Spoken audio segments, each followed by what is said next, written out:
আমরা ভেক্টর চ্যাপ্টারটা শুরু করেছি এবং আজকে যে টপিকটা আমরা পড়ব সেই টপিকটার নাম হলো অবস্থান ভেক্টর বা পজিশন ভেক্টর।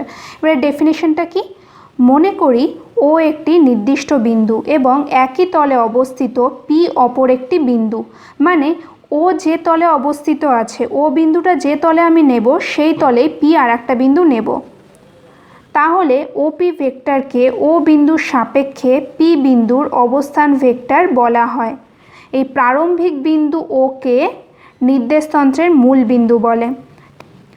তল বা প্লেন সম্পর্কে সকলেরই জানা। তল বা প্লেনের একটা এক্সাম্পল আমি নিই, যেমন ধরো বাড়ির মেঝে। মেঝে হলো এক ধরনের সমতল। সেই সমতলের ওপর ধরে নাও ও একটা নির্দিষ্ট বিন্দু নিলে, সেই একই তলে আর একটা বিন্দু কি নিলে? পি। ঠিক আছে, তাহলে ওপি ভেক্টরকে ও বিন্দুর সাপেক্ষে পি বিন্দুর অবস্থান ভেক্টর বলা হয়। যেমন দেখো, আমি এখানে একটা বিন্দু নিয়েছি ও, আর সেই একই তলে, মানে খাতাটাকে যদি একটা তল ধরো, তাহলে সেই একই তলে আমি আর একটা বিন্দু নিয়েছি পি। ঠিক আছে, তাহলে এই যে ওপি ভেক্টর, ও থেকে পি এর দিকে যে ভেক্টরটা গেল, এই ওপি ভেক্টরকে ও বিন্দুর সাপেক্ষে পি বিন্দুর অবস্থান ভেক্টর বলা হয়। আর এই যে ও বিন্দুটাকে বলা হয় নির্দেশতন্ত্রের মূল বিন্দু, কারণ এখান থেকে ভেক্টরটা শুরু হয়েছিল। সেমভাবে এখানে আরও ভেক্টর রয়েছে, যেমন ধরো ও কিউ ভেক্টর রয়েছে, পি কিউ ভেক্টর রয়েছে। ঠিক আছে, এবার দেখো আমি এখানে অবস্থান ভেক্টর কী করে নির্ণয় করতে হয় সেটা তোমাদের শেখাবো। তার জন্য আমি এরকম একটা ত্রিভুজাকার ফিগার নিয়েছি। যেমন এখানে দেখো, এখানে ওপিটাকে আমি ধরে নিয়েছি এ ভেক্টর, ও কিউটাকে ধরে নিয়েছি স্মল বি ভেক্টর, আর পি কিউটাকে নিয়ে নিয়েছি স্মল সি ভেক্টর। তাহলে ত্রিভুজ সূত্র অনুসারে আমরা কি পাই? ত্রিভুজ সূত্র অনুসারে আমরা পাই O Q equals to OP plus P Q, এটাই তো পাই। তো সেটা আমি লিখেছি, দেখো ত্রিভুজ সূত্র অনুসারে এটা পেয়েছি। পাওয়ার পর আমি ভ্যালু বার করবো কার? আমি তো ধরে নিয়েছি ওপির ভ্যালুটা ধরে নিয়েছি, ও কিউ এর ভ্যালুটা ধরে নিয়েছি, কিন্তু আমি এবার যেটা ভ্যালুটা বার করব সেটা হলো পি কিউ এর ভ্যালুটা বার করবো। কারণ ঠিক আছে, পি কিউ ভেক্টরটা যেটা রয়েছে সেটা ডিরেক্ট ওর সাথে কোনো সম্পর্ক আমরা খুঁজে পাচ্ছি না, তো ওর সাথে সম্পর্ক তৈরি করার জন্য আমরা এই কাজটা করব। এবার P Q vector equals to, তাহলে কি হলো? P Q vector equals to O Q minus, এটাকে এদিকে নিয়ে আসলে মাইনাস ওপি। তাহলে ও কিউ এর কত মান ধরে নিয়েছিলাম? ও কিউ এর ভ্যালু ধরে নিয়েছিলাম বি ভেক্টর, আর ওপির ভ্যালু ধরে নিয়েছিলাম এ ভেক্টর। তাহলে পি কিউটা কী হলো? পি কিউটা হলো কিউ বিন্দুর অবস্থান ভেক্টর মাইনাস পি বিন্দুর অবস্থান ভেক্টর, মানে বিটা ছিল কিউ বিন্দুর অবস্থান ভেক্টর আর এটা ছিল পি বিন্দুর অবস্থান ভেক্টর, সেই হিসাবে ধরে নিয়েছিলাম। ঠিক আছে, তাহলে এই সূত্রটা কিন্তু তোমরা মনে রাখবে, এই সূত্রটাই কিন্তু এরপর অঙ্ক করার ক্ষেত্রে খুবই কাজে লাগবে। তাহলে চলে যাই নেক্সট টপিকে। এরপর আমরা যেটা পড়ব সেটা হলো components of A vector in 2 and 3 dimensional system. তাহলে প্রথমে আমরা 2 ডাইমেনশনাল সিস্টেমে ভেক্টরের কম্পোনেন্টসগুলো দেখি। ধরি পি এক্স ওয়াই হলো ও এক্স ও ও ওয়াই স্থানাঙ্ক অক্ষদ্বয়ের সাপেক্ষে যে কোনো একটি বিন্দু। মানে এখানে পি এক্স ওয়াই বলতে কি বোঝানো হয়েছে? পি বিন্দুর স্থানাঙ্ক বা কোঅর্ডিনেট হলো এক্স ওয়াই, আর ও এক্স ও ও ওয়াই বরাবর দুটি একক ভেক্টর আই ভেক্টর এবং জে ভেক্টর হলে O P vector equals to X I plus Y J. এবার আমি কিন্তু একক ভেক্টর সম্পর্কে আগের ভিডিওটাতেই বলেছিলাম, তোমাদের যদি কারো বুঝতে অসুবিধা হয় তাহলে ওপরে আই বাটনটাতে ক্লিক করলে তোমরা আগের ভিডিওটা দেখে নিতে পারবে। একক ভেক্টর মানে সেই সমস্ত ভেক্টরগুলো যে সমস্ত ভেক্টরগুলোর মান এক হয়, মান মানে যে মডিউলাস দিয়ে আমরা যেটা লিখতাম। এবার এই ওপি ভেক্টরটাকে আমরা কিভাবে লিখতে পারি? X I plus Y J. ঠিক আছে, এটা আইটা হলো কি এক্স অক্ষ বরাবর যে একক ভেক্টর, এই এক্স বরাবর ও এক্স বরাবর হলো একক ভেক্টর, আর যেটা হলো কি এই ও ওয়াই বরাবর একক ভেক্টর। তাহলে ওপিটাকে আমরা কিভাবে লিখতে পারি? ওপিটাকে আমরা লিখতে পারি X I plus Y J. এবার দেখো, আমরা এই ওপির চিত্রটাকে আমরা এইভাবে প্রকাশ করেছি। এখানে পি বিন্দুটা আছে এখানে, আর এখানে আছে মূল বিন্দু বা নির্দেশতন্ত্রের যেটা মূল বিন্দুটা। তাহলে ওপি এইটুকু আমি দাগ টেনে দিলাম, আর এখান থেকে একটা লম্ব টানলাম, তাহলে একটা তৈরি হলো কি সমকোণী ত্রিভুজ, যেখানে এই ওপিটা ধনাত্মক এক্স অক্ষের সঙ্গে কত ডিগ্রি কোণ উৎপন্ন করেছে, থিটা কোণ উৎপন্ন করেছে। এবার দেখো, যদি এই ওপি ভেক্টরের মান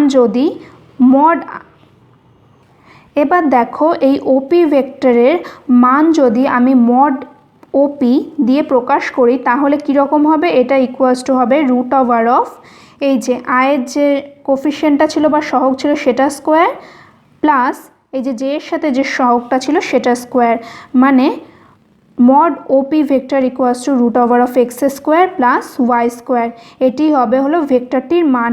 এরকম কিন্তু কমপ্লেক্স নাম্বারেও ছিল, কমপ্লেক্স নাম্বারেও x প্লাস আই যে ছিল, তখন মনে করো মডিউলাসটা বার করতাম রিয়েল পার্টের স্কোয়ার প্লাস ইমাজিনারি পার্টের স্কোয়ার, এইভাবে বার করতাম। তাহলে এখানেও আমি কিভাবে বার করব, এই আয়ের যেটা কোফিশিয়েন্ট আছে তার স্কোয়ার আর যের সাথে যেটা আছে সেটা স্কোয়ার, এটাই হবে হলো ভেক্টরটির মান। এবার এই ছবি থেকে তোমরা দেখো, ছবি থেকে এই যে এটা একটা সমকোণী ত্রিভুজ উৎপন্ন হয়েছে। সমকোণী ত্রিভুজের ক্ষেত্রে এই যে এখানে যদি আমি একটা বিন্দুর নাম দিই, ধরো এখানে হলো ও এ নাম দিলাম, তাহলে তোমরা বলো এই ও এটার ভ্যালু কত, ও এটার ভ্যালুটা কত হবে, এক্স হবে, কারণ পি এক্স ওয়াই, পি এর স্থানাঙ্ক কত, এক্স ওয়াই, তার মানে এইটুকু ডিস্টেন্সটা হবে এক্স, এইটুকু ডিস্টেন্সটা হবে ওয়াই, এইটুকু হলো এক্স হলো, আর এইটুকু ডিস্টেন্স ধরে নিলাম ওয়াই হলো।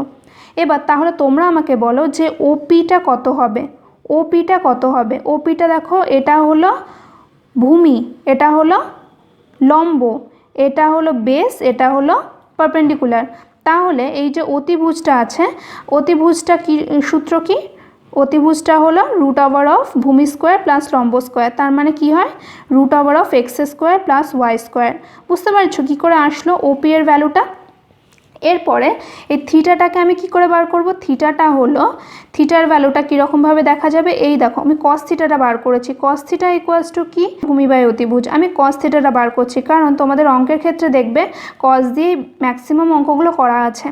কস থিটাটা তার মানে ভূমি বাই অতিভুজ, অতিভুজটা আমার কত আসলো √OF x square plus Y square. তাহলে কস থিটা ইকুয়ালস টু কি এক্স, মানে ভূমি বাই অতিভুজ, তাহলে থিটা ইকুয়ালস টু কি cos inverse X by √OF x square plus Y square. এটাই হলো এই যে ওপি ভেক্টর, ওপি ভেক্টরের দিক।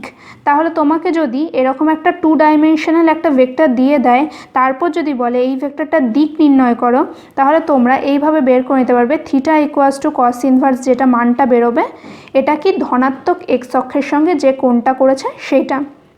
তো অনেক জায়গায় ট্যান দিয়েও করা থাকতে পারে, ট্যান দিয়ে করলে কীরকম হবে, ট্যান থিটা মানে কি লম্ব বাই ভূমি, তার মানে লম্বটা কত, লম্বটা হলো ওয়াই আর ভূমিটা হলো এক্স, তাহলে theta equals to tan inverse Y by X. কিন্তু এটা এখানে ভেক্টরের ক্ষেত্রে ট্যানটা দিয়ে খুব একটা লাগে না, এটা কমপ্লেক্স নাম্বারেই ঠিক আছে। তোমরা ভেক্টরের জন্য এই কসের সূত্রটা ভালো করে মনে রাখবে। এরপর চলে আসি 3 ডাইমেনশনাল ক্ষেত্রে। 3Dতে কটা অ্যাক্সিস থাকে, 3Dতে 3টে অ্যাক্সিস থাকে, একটা এক্স অ্যাক্সিস, একটা ওয়াই অ্যাক্সিস আর একটা জেড অ্যাক্সিস। তাহলে পি এক্স ওয়াই জেড ত্রিমাত্রিক দেশে যে কোনো একটি বিন্দু, মানে পি বিন্দুর স্থানাঙ্কটা হচ্ছে বা কোঅর্ডিনেটটা হচ্ছে এক্স ওয়াই জেড, এবং ও এক্স ও ওয়াই ও জেড স্থানাঙ্ক অক্ষদ্বয়ের সাপেক্ষে একক ভেক্টর যথাক্রমে আই জে ও কে, মানে এবার ও জেড সাপেক্ষেও তো আমাকে একটা একক ভেক্টর নিতে হবে, তো সেই একক ভেক্টরটাকে আমি স্মল কে ক্যাপ দিয়ে প্রকাশ করলাম। বিন্দুটির অবস্থান ভেক্টর হবে এই যে আর ভেক্টর নিয়ে নিয়েছি, বা তুমি আর ভেক্টর নাও ইউজ করতে পারো, equals to OP vector equals to কীরকম, আগের বার ছিল x I plus Y J, এবার যেহেতু 3Dতে আছে 3Dতে কী হবে x I plus Y j plus z k. এখানে এক্স আই ওয়াই জে এবং জেড কে ভেক্টরগুলি আর ভেক্টরের ভেক্টর উপাংশ। এই যে এইগুলো, এই যে প্রত্যেকটা এই পার্টগুলো হলো এই ভেক্টরটার ভেক্টর উপাংশ বা ভেক্টর কম্পোনেন্টস। এটা কিন্তু মনে রাখবে, এটা হলো এই যে এই অংশগুলো হলো এই ভেক্টরটার ভেক্টর উপাংশ বা ভেক্টর কম্পোনেন্টস। আর এই যে আই বাদ দিয়ে যেই সহগগুলো রয়েছে, যেই কোফিশিয়েন্টগুলো রয়েছে, কোফিশিয়েন্টগুলো হলো এই ভেক্টরটা স্কেলার উপাংশ, মানে এখানে হলো এক্স ওয়াই জেড হলো এই ভেক্টরটা স্কেলার উপাংশ। তাহলে আশা করি তোমরা ভেক্টর কম্পোনেন্টস আর স্কেলার কম্পোনেন্ট সম্পর্কে বুঝেছো। 2Dতেও কিন্তু এই একই নিয়ম, মানে 2Dতে কী ছিল, এখানে এই যে এক্স আই আর ওয়াই যেটা হলো এই ওপি ভেক্টরের ভেক্টর কম্পোনেন্ট, আর এই এক্স আর ওয়াইটা হলো এই ওপি ভেক্টরের স্কেলার কম্পোনেন্ট। তখন কিন্তু এই আই জে হবে না, কারণ কেন, স্কেলারের তো কোনো দিক থাকে না, শুধুমাত্র মান থাকে, কিন্তু আই ভেক্টর, জে ভেক্টর আর কে ভেক্টর মানে আই ক্যাপ, জে ক্যাপ আর কে ক্যাপ এদের কিন্তু অভিমুখও থাকে। এর জন্য যখন আমরা স্কেলার উপাংশ বার করব বা স্কেলার কম্পোনেন্টস ইউজ করব, শুধু আমরা স্কেলার ভ্যালুগুলো নেব, এইগুলো কিন্তু প্রত্যেকটা এক একটা স্কেলার ভ্যালু হবে। ঠিক আছে, এর সাথে যখনই আইগুলো গুণ হয়ে যাচ্ছে তার মানে এর অভিমুখ তৈরি হয়ে যাচ্ছে, তার মানে এটা স্কেলার থাকছে না, এটা ভেক্টর হয়ে যাচ্ছে। এরপর চলো একটা এক্সাম্পল দেখে নিই। দুটি প্রদত্ত বিন্দু এ এবং বি এর অবস্থান ভেক্টর দিয়ে দেওয়া হয়েছে, দেখতে পাচ্ছ। তাহলে এ বি ভেক্টরের মান নির্ণয় করতে বলেছে। এবার মান মানে কি, মান মানে হলো মডিউলাস বা লেন্থটা। তাহলে আমি ধরে নিচ্ছি ও একটি নির্দিষ্ট বিন্দু বা মূল বিন্দু, যেটা নির্দেশতন্ত্রের মূল বিন্দু ছিল। তাহলে ও এর সাপেক্ষে এ বিন্দুর এবং বি বিন্দুর অবস্থান ভেক্টর যথাক্রমে ও এ ভেক্টর এবং ও বি ভেক্টর হলে প্রদত্ত শর্ত থেকে পাই। ও এ ভেক্টরটা কি, যেটা এ বিন্দুর অবস্থান ভেক্টর যেটা দিয়ে দিয়েছিল সেটা লিখেছি, আর ও বিটা কি, যেটা বি বিন্দুর অবস্থান ভেক্টর দিয়ে দিয়েছিল সেটা লিখেছি। ঠিক আছে, এরপর এ বি ভেক্টরটা কি, এ বি ভেক্টর ইকুয়ালস টু কী হবে, যেটা সেকেন্ডে থাকবে সে তার অবস্থান ভেক্টরটা আগে নিতে হবে, তারপর যেটা ফার্স্টে থাকবে তার অবস্থান ভেক্টরটা তারপরে নিতে হবে। যেমন ওই যে পি কিউ ভেক্টর ছিল, যখন অবস্থান ভেক্টর বার করা শিখেছিলাম তখন পি কিউ ভেক্টরের ক্ষেত্রে কী বলেছিলাম, P Q vector equals to Q বিন্দুর অবস্থান ভেক্টর মাইনাস পি বিন্দুর অবস্থান ভেক্টর। তো তোমরা যদি চাও এত কিছু লেখারও দরকার নেই, ও ধরে কিছু লেখার দরকার নেই, কিন্তু আমি এটা দেখাচ্ছি এর জন্যই, কারণ অনেক অঙ্কে তোমরা এরকম ও দিয়ে দেখবে, তখন তোমরা ঘাবড়ে যাবে। যাতে কনফিউজ না হও ওর জন্য একই অঙ্কে কত ধরনের নোটেশন থাকে আমি সমস্ত কিছু ভিডিওতে দেখিয়ে দেবো। দেখো এ বি ভেক্টর ইকুয়ালস টু, তাহলে বি বিন্দুর অবস্থান ভেক্টর যেটাকে আমি ও বি ভেক্টর দিয়ে দিয়েছি মাইনাস এ বিন্দুর অবস্থান ভেক্টর, তাহলে এটা মাইনাস করে দেওয়া হলো, আমি পেয়ে গেলাম এ বি ভেক্টরটা।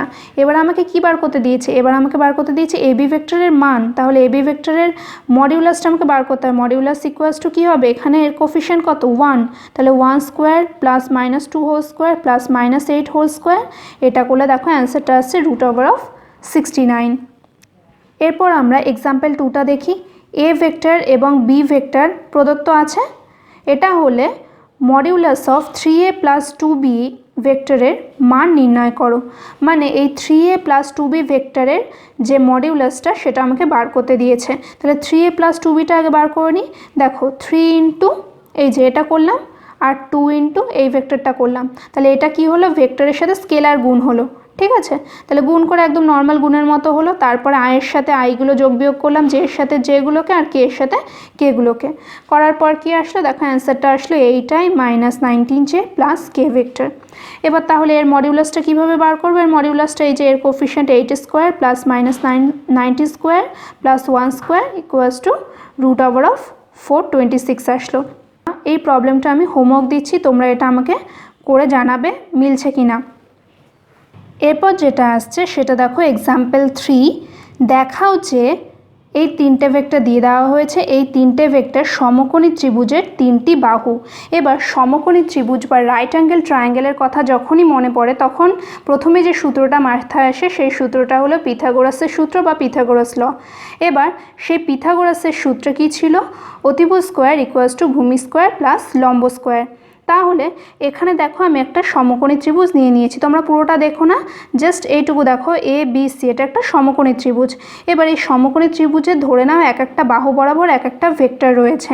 তাহলে আমরা এই সমকোণী এই ভেক্টর তিনটে যে একটা সমকোণী ত্রিভুজকে প্রকাশ করবে সেটা করার জন্য আমাদের কি দরকার, প্রথমে সমকোণী এই যে ভেক্টরগুলো রয়েছে এই ভেক্টরগুলোর লেন্থ বার করা দরকার, বা এই যে ভেক্টরগুলো দৈর্ঘ্য বার করা দরকার। দৈর্ঘ্য না বার করলে তো এই বাহুর দৈর্ঘ্যগুলো আমরা বুঝতে পারবো না, আর বাহুর দৈর্ঘ্য না বুঝতে পারলে আমরা কিভাবে পিথাগোরাসের সূত্র অ্যাপ্লাই করব।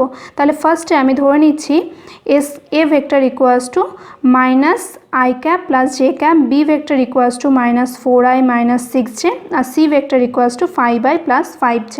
এবার তাহলে modulus of A vector equals to কত হচ্ছে, √, এইটার coefficient -1 square plus 1 square equals to √2 দেখতে পাচ্ছ। Modulus of B vector equals to √, -4 whole square plus -6 whole square equals to বেরোলো √52 আর modulus of C vector equals to একইভাবে আসলো √50।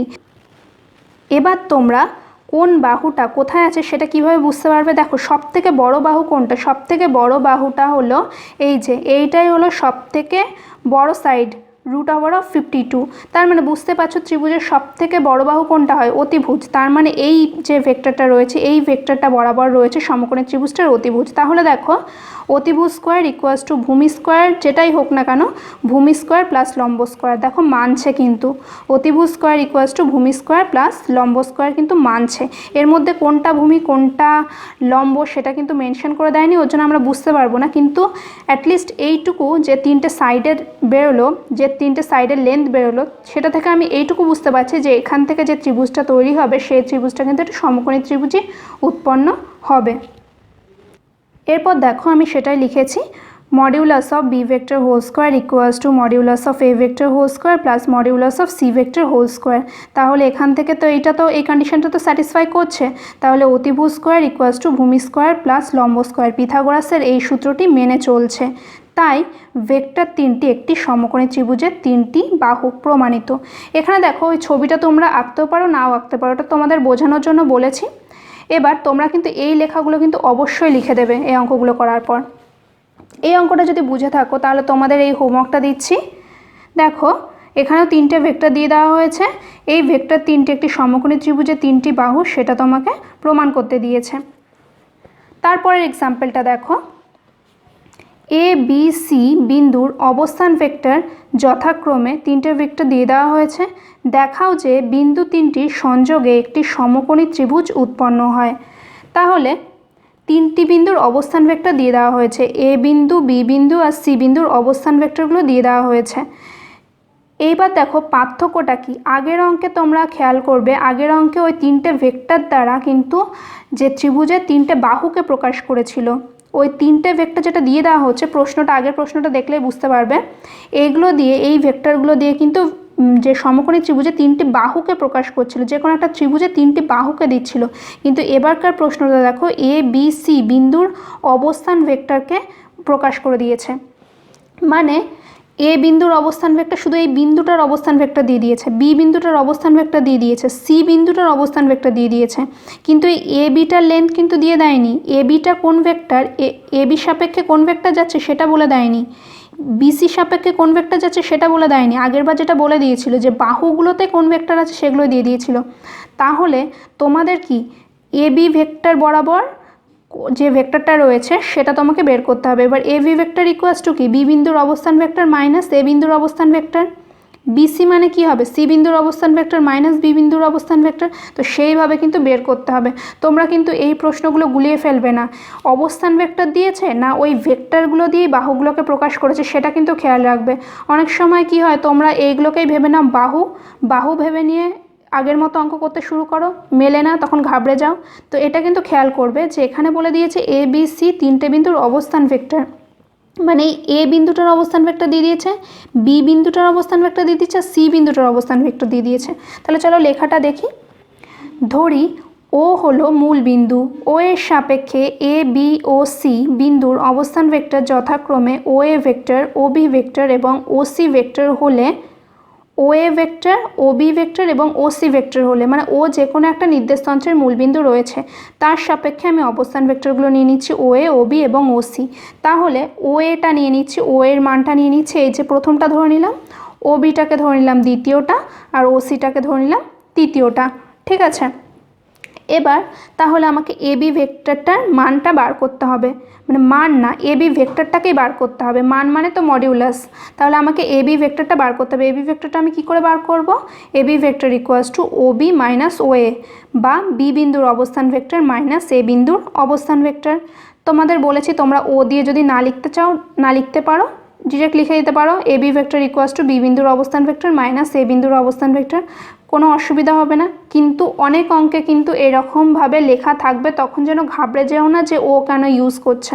ঠিক আছে, তাহলে OB মাইনাস OA করে যেটা আসলো, দেখো এই ভেক্টরটা আসলো। তাহলে আমি AB ভেক্টর এইবার বাহুটা পেয়ে গেলাম। এইবার যে আগেরবারকার অঙ্কগুলোতে ডিরেক্ট এরকম দেওয়া ছিল, ডিরেক্ট এই মানটা দেওয়া ছিল, কিন্তু এবার কিন্তু ডিরেক্ট দেওয়া নেই, অবস্থান ভেক্টর বিন্দুগুলোর অবস্থান ভেক্টর দিয়ে দেওয়া হয়েছে। তারপর BC ভেক্টর ইকুয়ালস টু কি, OC minus OB। OC minus OB করলে দেখো কি আসছে, এই ভেক্টরটা আসছে। সেমভাবে CA ভেক্টরটা চলে আসছে এটা। তাহলে এবার আমাদের কি করতে হবে, নেক্সট স্টেপ কি, নেক্সট স্টেপ হলো শুধু ভেক্টরগুলো বেরোলো, AB BC আর CA বরাবর যে ভেক্টরগুলো রয়েছে সেই ভেক্টরটা বেরিয়ে গেল। এরপর আমাদের এই বাহুগুলোর মানটা বের করতে হবে বা লেন্থটা বের করতে হবে। তো চলো দেখি। এবার দেখো মডিউলাস অফ AB ভেক্টরের ভ্যালুটা এসছে √35, মডিউলাস অফ BC ভেক্টরের ভ্যালুটা এসছে √41, মডিউলাস অফ CA ভেক্টরের ভ্যালুটা এসছে √6। তাহলে এখান থেকে তোমরা বুঝতে পারছো কোনটা সব থেকে বড় বাহু, এই যে √41টা। এবার দেখো 35 আর 6-এর সাথে কিন্তু এটার মিল আছে, এই দুটোকে অ্যাড করলে কিন্তু 41ই হয়। তাহলে বুঝতেই পারছো যে mod BC vector whole square equals to mod AB vector whole square plus mod CA vector whole square, মানে যেটা পিথাগোরাসের উপপাদ্য অতিভুজ স্কোয়ার ইকুয়ালস টু ভূমি স্কোয়ার প্লাস লম্ব স্কোয়ার, সেটা কিন্তু মানছে। তাহলে ABC এই তিনটে বিন্দু দিয়ে যে ত্রিভুজটা তৈরি হবে সেই ত্রিভুজটা হবে একটা সমকোণী ত্রিভুজ। তাহলে এই ভিডিওটা এই পর্যন্তই। তোমাদের যদি এই সংক্রান্ত কোনো রকমের অসুবিধা থাকে তাহলে আমাকে অবশ্যই জানাবে কমেন্টে, আমি সেগুলো সলভ করে দেব।